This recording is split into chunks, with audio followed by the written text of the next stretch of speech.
cha tarehe 3 mwezi wa 4 makao makuu ya chama. Sasa sisi kama wagombea na ambao hatuna sehemu ya kukutana, tukaunda group sogozi na WhatsApp ili kuweza kuweka mawazo yetu kwa pamoja na hatimaye tuweze kuyawasilisha kwa katibu mkuu. Kwa ndivyo kundi lilivyoundwa. Ilikuwa ni kundi ambalo tunajaribu kuweka mawazo, maoni, tunashauriana kwa pamoja kama yalivyo makundi mengine mbalimbali ndani ya chama. Kwenye chama chetu kuna makundi kwenye kata, kwenye vitongoji, na tungeweza hata kuliita Chadema Family, kwa sababu makundi hayo yapo kila mahali kwenye chama chetu. Kwa ndivyo kundi hili la G55 lilivyoundwa. Lina wajumbe wengi na bado tunaendelea kushauriana mambo mbalimbali ya chama na mikakati yetu binafsi kama wagombea. Tunawezaje kupata rasilimali, tunawezaje kujipanga na kampeni, tunapeana uzoefu. Kwenye kundi hili kuna ambao walishawahi kushinda ubunge, wako ambao walishawahi kushindwa.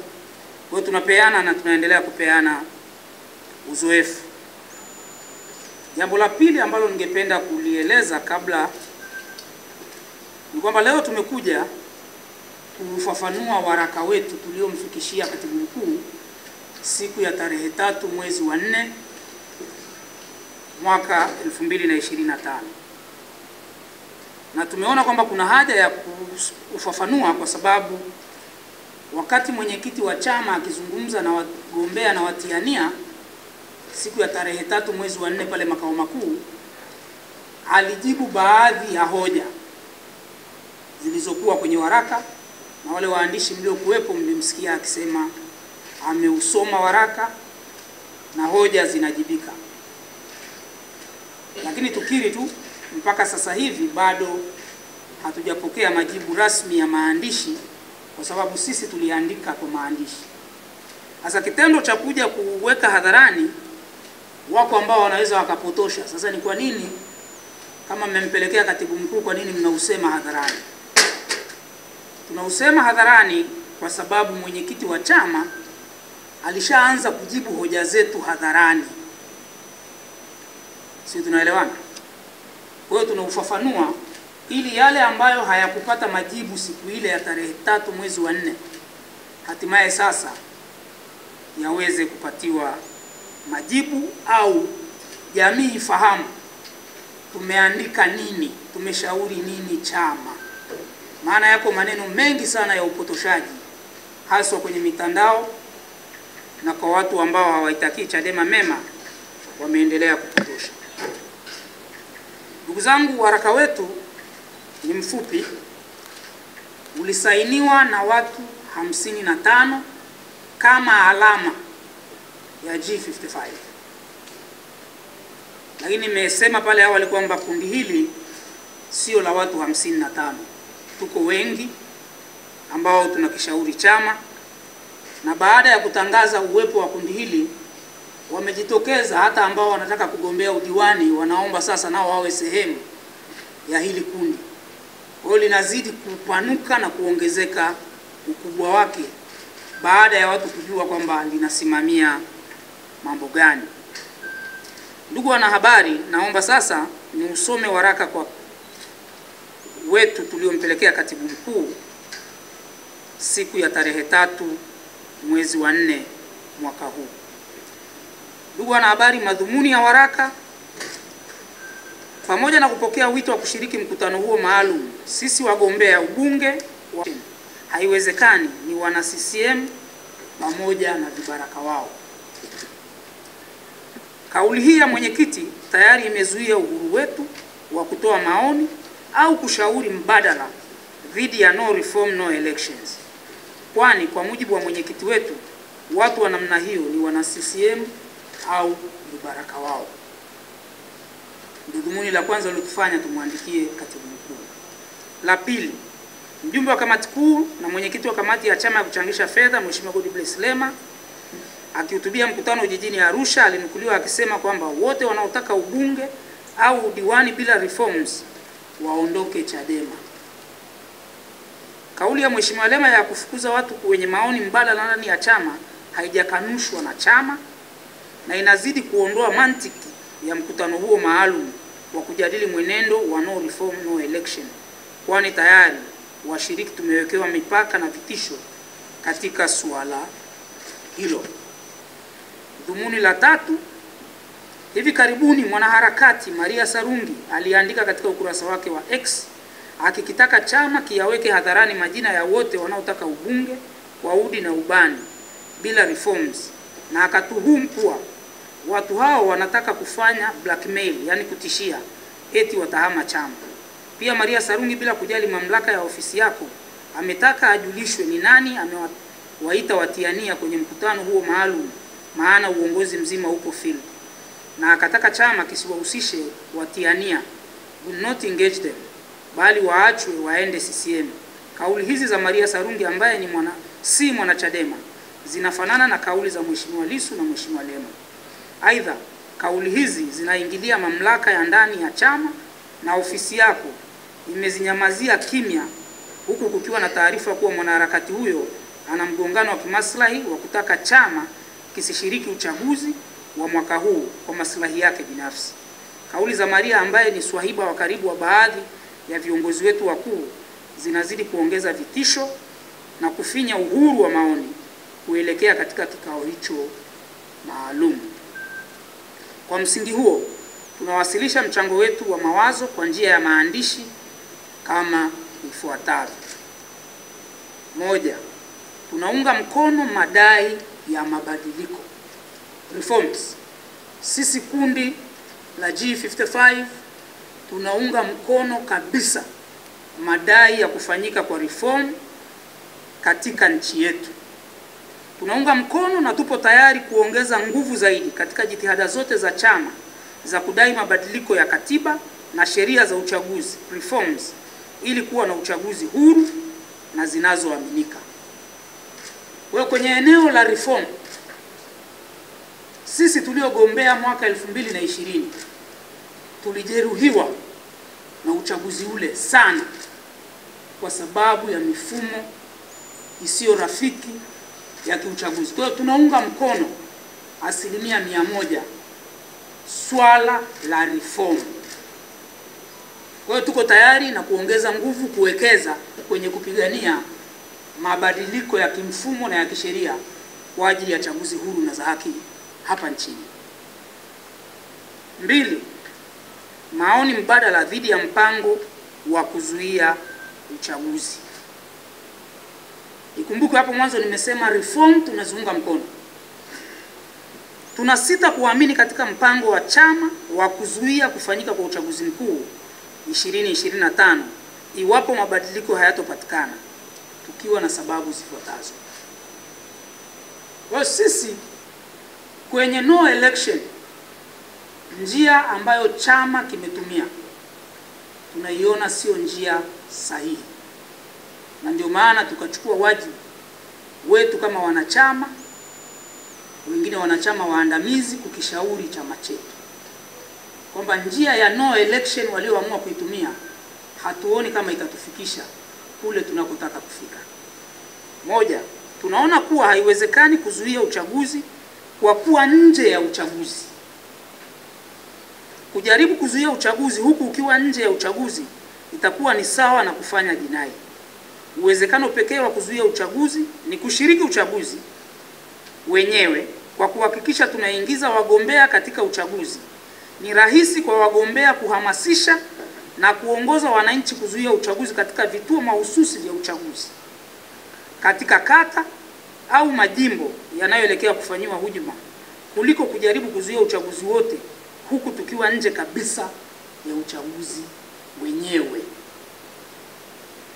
Ndugu zangu, ukishakuwa nje ya uchaguzi mara tu baada ya bunge kuvunjwa, vyama vya siasa vitasitisha shughuli zote, tutaingia kwenye harakati za kiuchaguzi. Sasa kama haushiriki uchaguzi, unawezaje kuzuia huo uchaguzi? Huna wagombea kwenye kata, huna mawakala, ambao kama unataka kuzuia uchaguzi kwenye vituo, anayeweza kuwa wa kwanza ni wakala wako aliyeko kituoni. Sasa huna wakala, huna mgombea, hivi huo uchaguzi unauzuiaje? Kwa hiyo sisi tunaamini tunaweza kuzuia uchaguzi tukiwa ndani ya uchaguzi. 2. Dhana ya no reform no election ilianza kama kampeni mnamo mwezi Januari mwaka 2020 na baada ya retreat ya kamati kuu ya chama iliyofanyika Makueni nchini Kenya. Kaunti ya Makueni kule Kenya, hoteli inaitwa Kusimbungio, ndiko chimbuko la no reform no election lilianzia. Na hii ilikuwa Januari mwaka 2020. Kwa wale wanaodhani kwamba dhana ya no reform no election ni ya mwaka 2024, ni bahati mbaya, hawana taarifa sahihi. Hii ilikuwepo tangu Januari mwaka 2020, na niliyeko mbele yenu hapa ni kati ya watu wawili walioachwa Nairobi na kamati kuu ya chama kukamilisha mpango huo. Niliachwa mimi na mkurugenzi mwingine mmoja, tukabaki Nairobi siku 8 na wataalamu mbalimbali kukamilisha andiko hilo, na tukarudi tukiwa na nakala ya andiko hilo mwaka 2020. Kwa hiyo dhana ya no reform no election ilikuwa ni kwa ajili ya kuunganisha makundi na jamii ili kupigania mabadiliko ya mfumo wa uchaguzi ndani ya nchi yetu, na ilikuwa ni maandalizi ya kwenda kwenye uchaguzi wa mwaka 2020. Nyaraka hiyo ilipewa jina Roadmap to the General Election 2020, ndio jina la hiyo nyaraka. Na hiyo nyaraka ipo, nina nakala yake, tukilazimika tutaiweka hadharani ili taifa lijue dhana hiyo ilianzia wapi. Kwa hiyo wale mnaofikiri ni kitu kimeanza juzi 2024, kwa kweli hicho sio sahihi. Ni kitu kilikuwepo tangu mwaka 2020, na bado tuliweza kushiriki uchaguzi mkuu wa mwaka 2020, dhana hiyo ya no reform no election ikiwepo. Tuliweza pia kushiriki uchaguzi wa serikali za mitaa wa mwaka 2024, dhana hiyo ya no reform no election ilikuwepo. Na hata tamko la kamati kuu la tarehe 11 Disemba mwaka 2024 la tathmini ya uchaguzi wa serikali za mitaa, mimi nilikuwepo. Ukisoma lile tamko la maandishi, hakuna mahali tuliweka hiyo dhana. Na hata ukisikiliza hotuba ya mwenyekiti wa wakati huo, Mheshimiwa Mbowe, alisema tukifika mwaka 2025 wakati wa uchaguzi, kama hakuna reform, chama kitafanya maamuzi sahihi. Ndio ilikuwa kauli. Hakusema tutazuia uchaguzi. Wale wanaojaribu kusema hii ilifanyika wakati wa mwenyekiti Mbowe, ni kweli. Mwenyekiti alikuwa Mbowe, makamu wake alikuwa Mheshimiwa Lissu, wajumbe wa kamati kuu akina Mheshimiwa Heche walikuwepo, na tulikuwa nao Nairobi. Lissu aliondoka Ubelgiji akaja Nairobi wakati huo kule Kusimbungio, kaunti ya Makueni nchini Kenya. 3, kwa muda mfupi uliosalia hatuoni uwezekano wa kutekeleza kwa ufanisi mkakati wowote madhubuti wa kuzuia uchaguzi. Tayari uchaguzi wenyewe umeshaanza, zoezi la uandikishaji wa wapiga kura limeshakamilika na limefanyika mikoa yote nchini. Kwa hiyo kama tulikuwa tunataka kuzuia uchaguzi, tulipaswa tuanze kuzuia hata zoezi la kuandikisha. Sasa kila kitu kimeshafanyika, iliyobaki ni kampeni, kuteua wagombea, watu waingie kwa debe. Sababu ya 4 ni kwa mujibu wa katiba ya Chadema ibara ya 4 inayohusu madhumuni ya chama. Dhumuni kuu la chama ni kuongoza dola na kutekeleza madhumuni mahususi ya kisiasa kama ilivyoainishwa katika kifungu cha 4.1, madhumuni ya kiuchumi kifungu cha 4.2, na madhumuni ya kijamii katika kifungu cha 4.3. Kwa hiyo kushiriki uchaguzi ili kuongoza dola ni sharti la kimsingi la katiba ya Chadema. Dhumuni la kwanza la chama hiki lipo kwenye katiba yetu sura ya 4, madhumuni ya kisiasa 4.11 inasema kuhakikisha kuwa chama chetu kinashinda chaguzi za kiserikali na kushika dola kwa njia ya kidemokrasia ili kuleta maendeleo endelevu kwa taifa. Ni dhumuni la katiba yetu. Kwa hiyo Chadema sio pressure group. Kuna tofauti ya kuwa na pressure group na chama cha siasa. Chama cha siasa dhumuni lake ni kuweka sera, mipango na kushiriki chaguzi ili kiweze kushinda, kiende sasa kikatekeleze madhumuni ya kuanzishwa kwa chama hicho.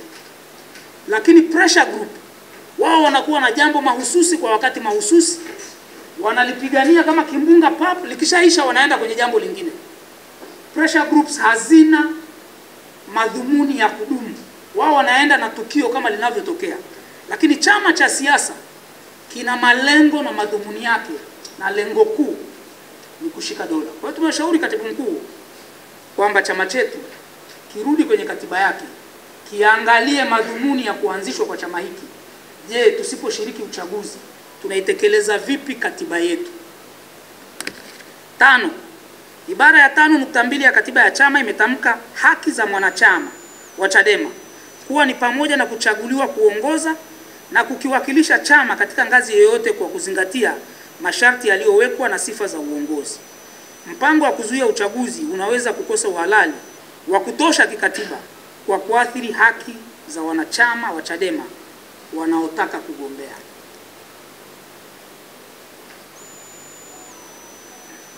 Hili kundi linawakilisha haki za wanachama wa Chadema wanaotaka kugombea.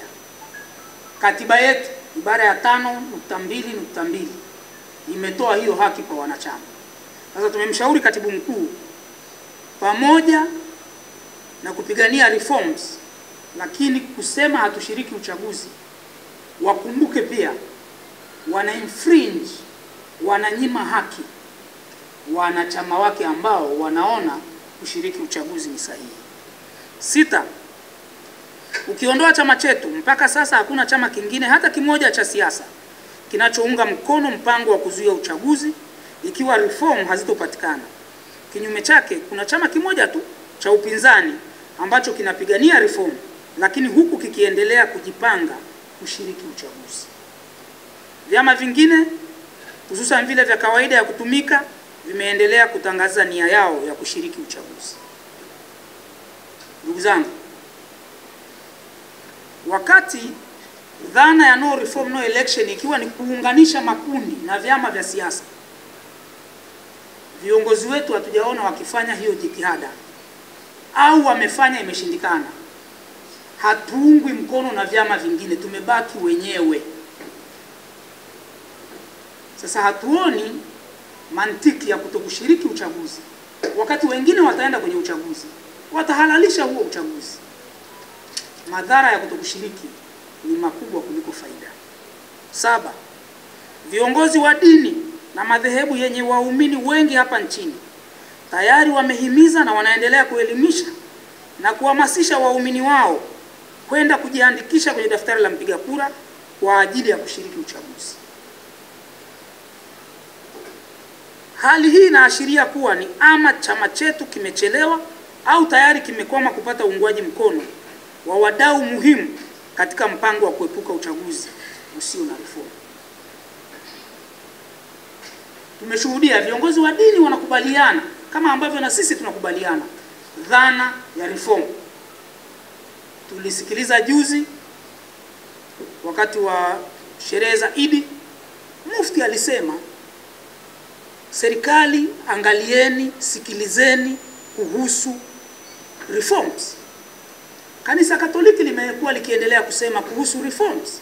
CCT wamekuwa wakisisitiza kuhusu reforms, lakini hakuna mmoja aliyejitokeza na kuhamasisha waumini wake wazuie uchaguzi. Sasa tunajiuliza, kama chama chetu kikiendelea na msimamo huo, tutabaki na nani? Maana wanachama wetu ndio waumini wa dini hizo, wanawasikiliza viongozi wao wa dini. Sasa hili ni kama wake up call kwetu, na ndio maana tumemshauri katibu mkuu, dhana ya kuzuia uchaguzi inaweza ikawa inapingwa kimya kimya na makundi makubwa katika jamii. Hawasemi, lakini kama wanahamasisha reform, lakini hawawaambii waumini wao nendeni mkazuia uchaguzi, maana yake hawajakubaliana na sisi au hawajaridhishwa na ushawishi wetu kwenye eneo hilo. Kwa hiyo hii ni sababu ya 7 tuliyomwandikia katibu mkuu. Sababu ya 8, uchunguzi na uchambuzi wetu umeonyesha kuwa wadau wengi wa demokrasia wanaunga mkono madai yetu ya reform, lakini wanasita kuunga mkono mpango kamili wa chama chetu wa kuzuia uchaguzi iwapo reform hazitapatikana, kwani hali hiyo inatafsiriwa kuwa ni karibu sawa na kufanya uasi au kuvunja katiba na sheria zilizopo licha ya ubaya wake. Kwa maneno mengine, msisitizo wa kuzuia uchaguzi unaathiri au kupunguza kasi ya uungwaji mkono katika madai ya msingi ya reform. Wako wadau wengi, asasi za kiraia, wanashindwa kuja mstari wa mbele kuungana nasi kudai reforms kwa sababu sisi tumeongeza kuzuia uchaguzi. Angalieni asasi za kiraia zilizokuwa zinapiga kelele sana kuhusu reform. Baada ya sisi kusema tutazuia uchaguzi, ni kama wameweka break, wamepoa, kwa sababu wanaona sasa hapa Chadema inataka kucross the line, kuzuia uchaguzi. Tumeitahadharisha chama na katibu mkuu kwamba warudi nyuma, watafakari ni kwa nini wadau hao muhimu ambao tumekuwa nao miaka yote leo ni kama wamepiga break, wameingia ubaridi.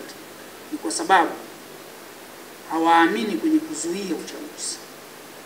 9, kushindwa kuzuia uchaguzi katika dakika za mwisho ikiwa jitihada za reform zitakwama, kuna maanisha kuwa chama hakitokuwa tena na muda wa kujiandaa na hivyo hakitashiriki kabisa uchaguzi huo.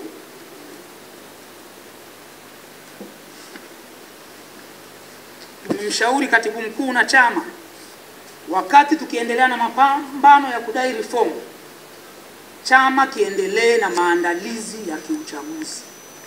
Maandalizi ya kiuchaguzi ni mengi. Tunakata takribani 4,000 na tunahitaji kuwa na wagombea udiwani. Unapowaambia watu hakutakuwa na uchaguzi, hawa wagombea hawatajitokeza na hakuna atakayewekeza rasilimali zake wakati anajua hakuna uchaguzi. Kwa hiyo tumeshauri chama kiendelee na maandalizi, kianze kuandaa ilani. Kama kweli tuko serious tunataka reforms, maandalizi mengine yaendelee, ili ukitokea muujiza zikatokea reform, tusije kusema tumeshachelewa, hatujajiandaa, kwa hiyo hatuwezi kushiriki uchaguzi. Kwa hiyo ushauri wetu wa mwisho kwa katibu mkuu na chama, athari za kutokushiriki uchaguzi: 1, chama kinaweza kuondokewa au kupoteza viongozi na wanachama wenye nia ya kuwania urais, ubunge na udiwani, pamoja na nafasi za viti maalum vya ubunge na udiwani katika maeneo mbalimbali nchini. Kuna watu wako kwenye vyama vya siasa kwa sababu wanataka kuwa viongozi. Ndio maana mtu akifungiwa mlango kwenye chama hiki, huwa mnawaona anaondoka anaenda chama hiki. Mwaka 2015 Lowassa alipofungiwa milango ya kugombea urais CCM, alifungua mlango mwingine Chadema, kwa sababu dhamira yake, nia yake ilikuwa ni kuwatumikia Watanzania. Na wako watu wengi wa aina hiyo ndani ya Chadema. Kwa hiyo tutakapowafungia tukidhani kwamba hawa watu wataendelea kubaki Chadema, watatafuta mahali pengine, na wengine wanasukumwa na wananchi wao.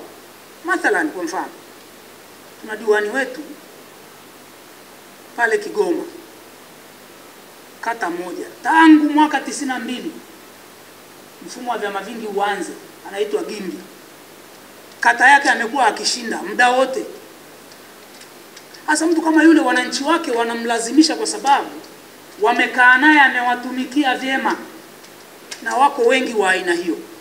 Hasa ukiwafungia milango, yatatukuta yale yaliyowakuta CCM Karatu mwaka 95 walipomfungia mlango Dr. Slaa wa kugombea Karatu. Wananchi wa Karatu wakamwambia Dr. Slaa, toka CCM, nenda Chadema, tunataka wewe uwe mbunge wetu. Kwa hiyo tumekitahadharisha chama, hiyo hasara tuipime, tuone madhara yake, tusije kujuta. Majuto ni mjukuu. 2, chama kitapoteza mvuto kwa umma, kitadhalilishwa kwa propaganda na hata kudhoofika. Hadi sasa chama kimejikita katika vipande viwili vinavyosigana kuhusu jambo hili. Ikitokea tukishindwa kushiriki uchaguzi, mkatiko huu utakuwa ni wawazi na athari zake zitakuwa mbaya zaidi.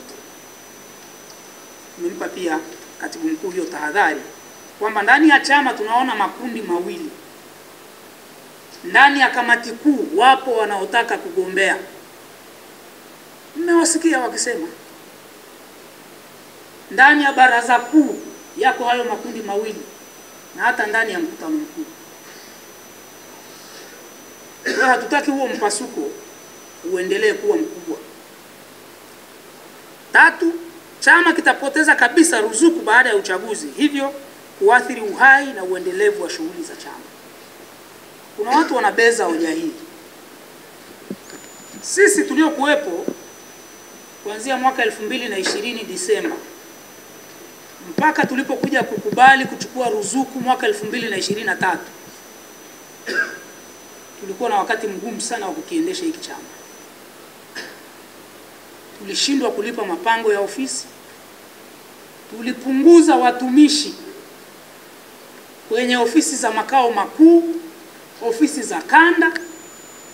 Fikiria kanda, tulifika mahali tukaagiza wabaki watu 3, katibu wa kanda, afisa mmoja na mlinzi.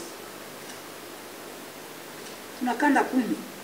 Ukiacha watu 3, hao ni watu 30 wa kuwalipa kila mwezi. Tulipopokea ruzuku angalau tumeweza kuendelea kuwa maintain. Lakini wako wanaobeza, chama sio kwa ajili ya ruzuku. Sawa, tunakiendeshaje? Kampeni yetu ya tone tone mpaka sasa imefikisha shilingi ngapi? Viongozi hawasemi kwa sababu hawana cha kusema.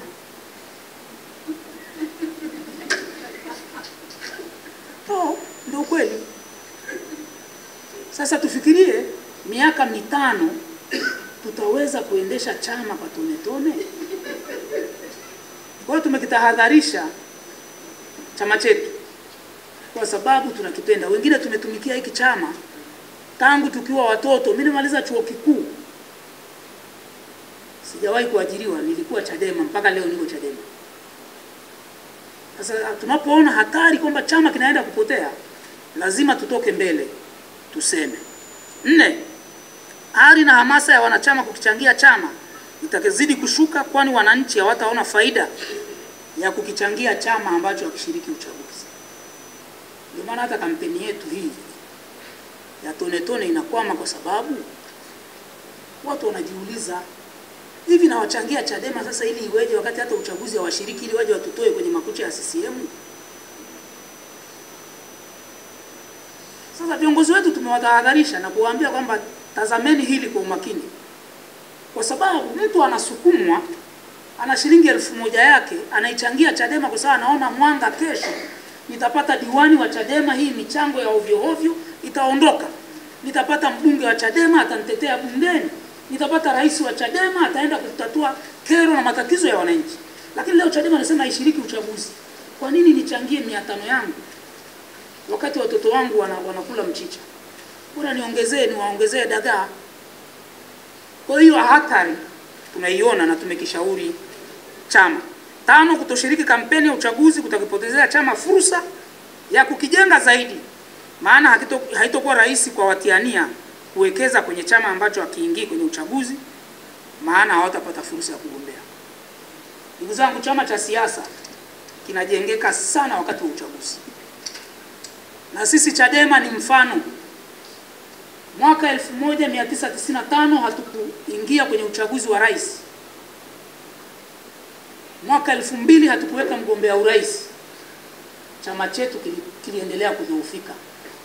Chama hiki kimeanza kukua baada ya mwaka 2005 tulipoamua kuweka mgombea urais Mheshimiwa Freeman Mbowe, akazunguka nchi nzima, tukatumia helikopta.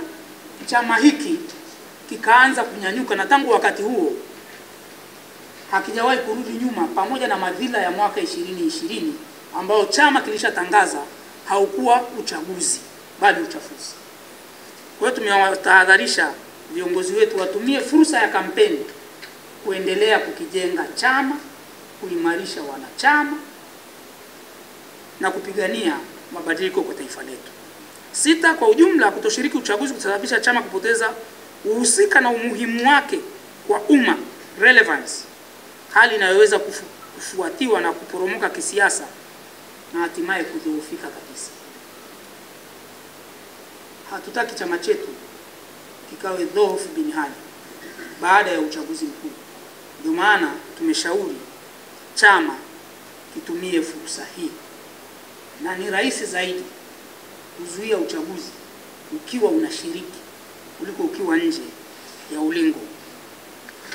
Ushauri wetu, tujiandae kwa uchaguzi. Tumemtaka katibu mkuu na chama, kama nilivyosema awali, wajiandae kwa uchaguzi.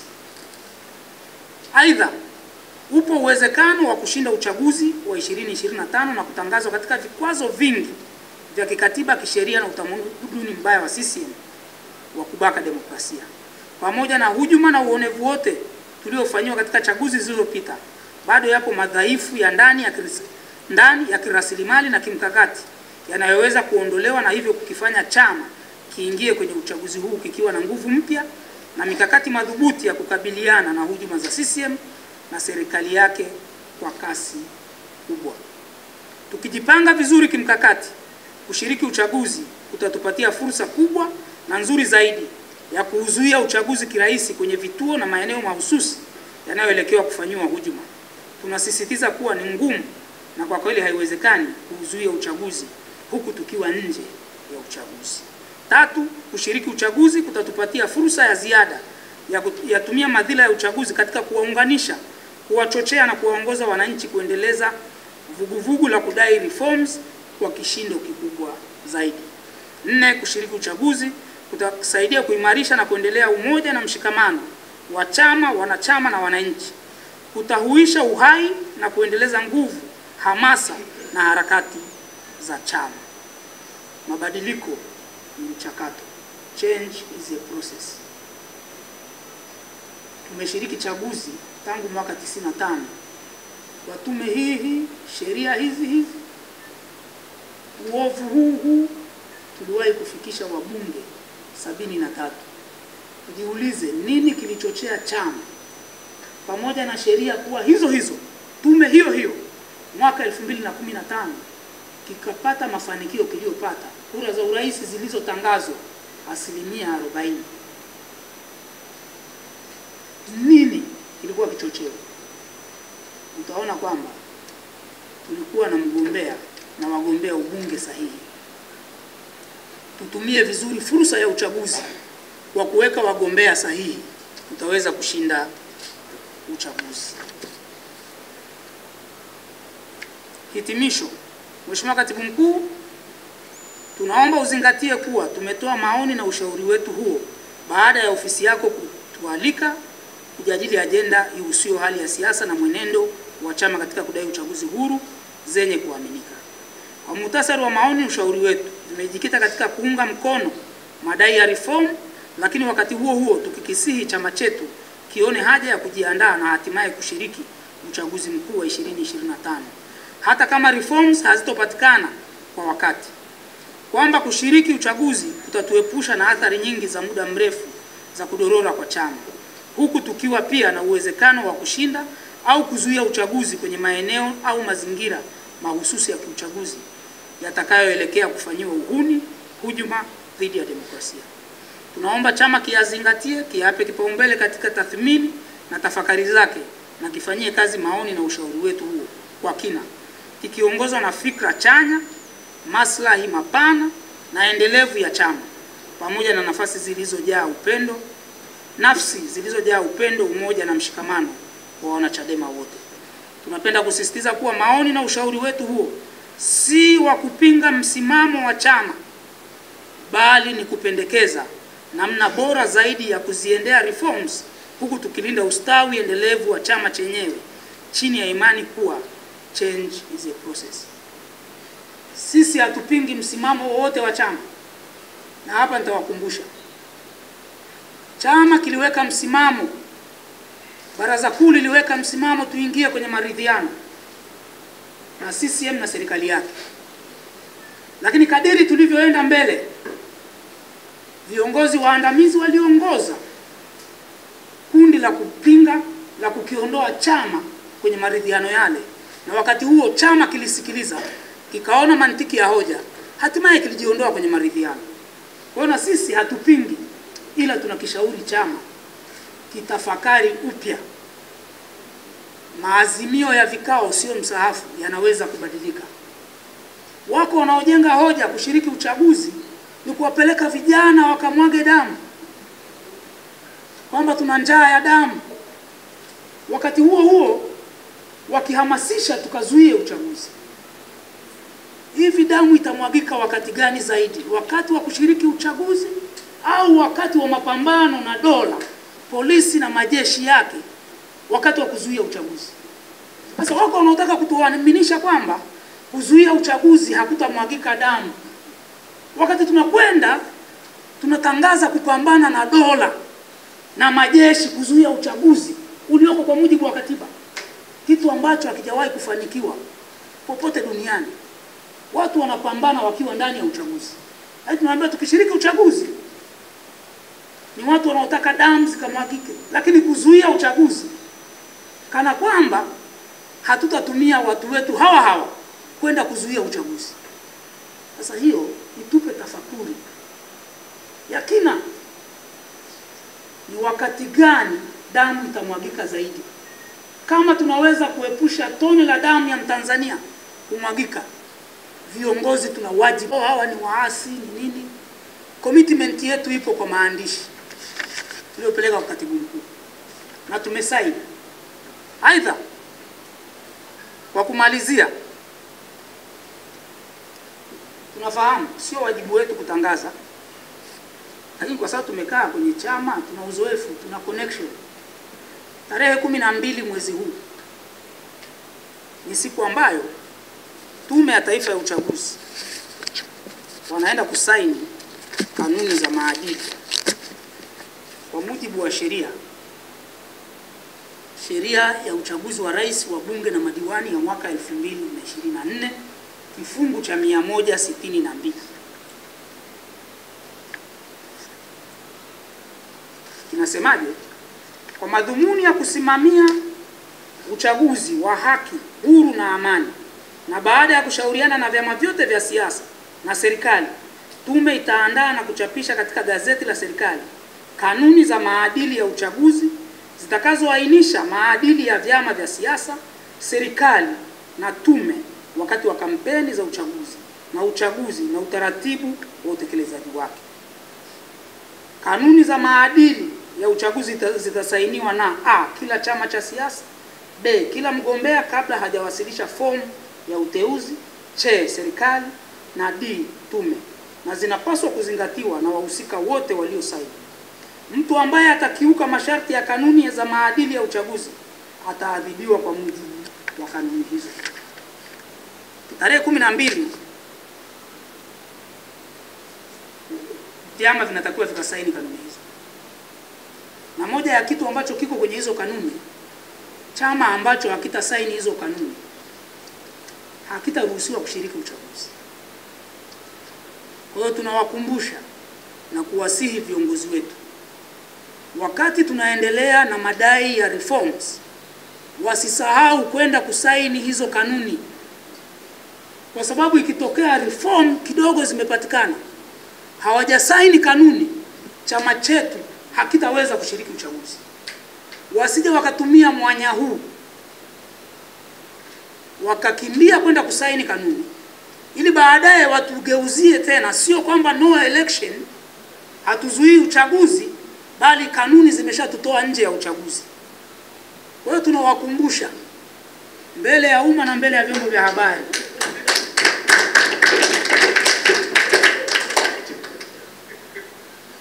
tarehe 12 waende wakasaini hizo kanuni, ili isije ikatafutwa sababu nyingine huko mbele ya safari kwamba jamani, ni kweli hatujapata reform, lakini kwa tukusaini kanuni, kwa hiyo chama chetu kimezuiwa kushiriki uchaguzi. Hakuna kushiriki uchaguzi. Tunawatahadharisha na kuwakumbusha mbele ya umma, na tunaomba waandishi wa habari mlifikishe hilo kwa maslahi mapana ya chama chetu na nchi yetu. Aidha, kuna viharakati vinaendelea vya chini kwa chini vya kujaribu kunyamazisha sauti kinzani, maoni tofauti. Tumeanza kushuhudia ndani ya chama chetu. Chadema tuliyoiishi miaka yote sio hii tunayoiona leo. Kuna dalili, kuna watu wanatishwa na wanatumia mbinu ya kupeleka maelekezo kwenye viongozi wa matawi, kwa sababu kwenye chama hiki ziko mamlaka mbili tu zinazoweza kumfukuza mtu wanachama: tawi lake au kamati kuu. Ndivyo katiba yetu inavyosema, ndio vyombo viwili vinavyoweza kumfukuza mtu wanachama. Tumeshuhudia kwenye matawi viongozi wanapelekewa maelekezo kwamba mtu yeyote aliyeko G55 anzeni kumwandikia barua, na tumeshaona mmoja ameandikiwa, yuko hapa Asenga, yuko na yuko bwana Romanus aliyetangaza kugombea urais kupitia Chadema, na yeye ameshaandikiwa barua na tawi lake huko kwamba ajieleze. Tunakishauri chama chetu njia hiyo tunayotaka kuchukua kuipitia sasa sio njia sahihi. Tulipinga udikteta, tunaendelea kupinga udikteta ndani na nje ya chama.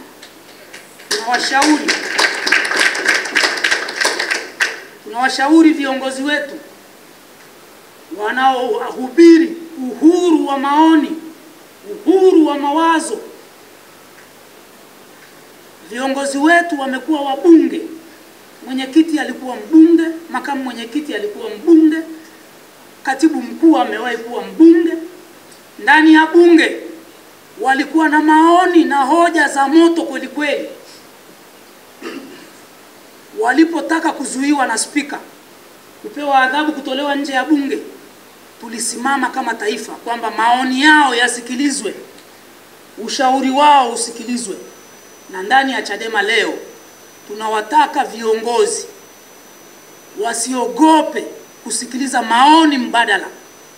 Maoni hayapigwi rungu. Maoni ni fikra, yataendelea kuishi leo, kesho na kesho kutwa. Kwa hiyo watu waachwe wawe huru, waseme kwa uhuru. Kama Chadema tukianza kuzuia watu wetu kusema, hivi mnataka wananchi wakasemee wapi? Hatutaki kuiga tabia za CCM kwamba mwanachama alihoji yule Malisa kwamba uteuzi wa mgombea urais au kufuata katiba ya chama, wakaagiza wilaya imfukuze wanachama. Hivyo vimelea tunaona vinataka kuja Chadema. Tunawasihi viongozi wetu wasikubali hayo majaribu. Ni hatari kwa uhai na ustawi wa chama. Ni hatari kwa ustawi na uhai wa taifa, kwa sababu tukianza kunyamazisha sauti ndani ya chama, tutakapoikosoa serikali tutaambiwa, mbona kwenye chama chenu mlipokosoa mlifukuzana? Tunawapa uhalali wa kuendelea kutenda hayo kwa sababu sisi tunayafanya ndani ya chama. Na washukuru sana, asanteni sana kwa kunisikiliza.